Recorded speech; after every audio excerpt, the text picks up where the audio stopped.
Teaching reading intervention is qualitatively different from teaching beginning reading. By definition, the initial reading instruction did not take to a sufficient degree, so things must be done differently this time around to improve chances for success. According to reading research, these chances are not good betting odds. Only 1 out of 6 middle schoolers who are below grade level in reading will ever catch up to grade level. Much has been written about the characteristics of remedial readers. Suffice to say, knowing their developmental characteristics is just as important as knowing their specific reading deficiencies. Effective reading intervention instruction depends on addressing both components, but knowing the specific reading deficiencies is crucial. Using prescriptive diagnostic assessments that will produce the data needed to inform instruction is the one non-negotiable prerequisite. Teachers need to know exactly where their students are to take them to where they want them to be. Once administered, the reading intervention teacher is confronted with the snowflake phenomena. No two remedial readers are exactly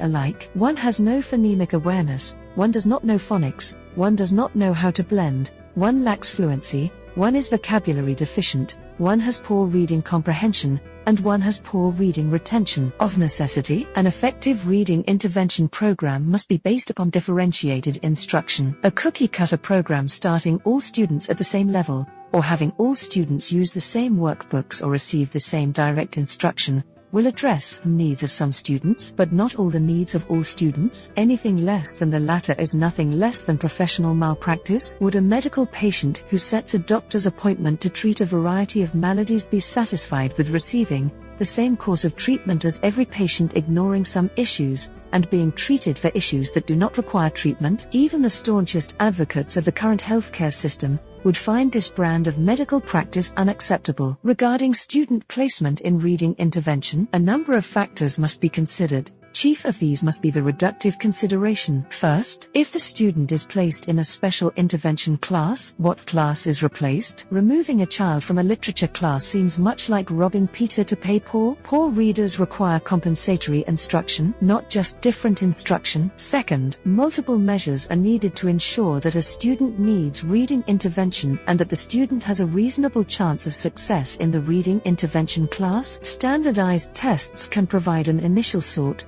However, the student history in the cumulative records and the diagnostic assessments detailed above must be analyzed to refine the sort. Behavioral considerations are legitimate concerns. Many students who read poorly tend to compensate with inattentive and disruptive behavior. These students need an intervention with a behavioral specialist that will also teach to their reading deficiencies. These students do not need another platform in a typical reading intervention class to prevent the learning of their peers. The greatest variable that will determine the success of a reading intervention class is the teacher. A well-trained teacher with superior management skills, sufficient reading training, and a commitment to diagnostic and formative assessments to inform differentiated instruction are the keys to success. The teacher must be the best and brightest on campus, not the new teacher fresh out of the teacher credential program. Reading intervention is the hardest subject to teach and requires a special teacher. The students for whom our educational system has most failed deserve no less. So, what to teach? The task is daunting. Remedial reading is not just skills instruction or extra reading practice. Effective reading intervention involves both content and process. Reading is both the what and the how. The short answer is that the students themselves determine the what via their diagnostic assessments. The teacher decides the how through differentiated instruction. Beyond this cryptic, albeit accurate, response, certain components will no doubt require attention in a reading intervention class for any age student. Following is an instructional template that will provide a proper balance between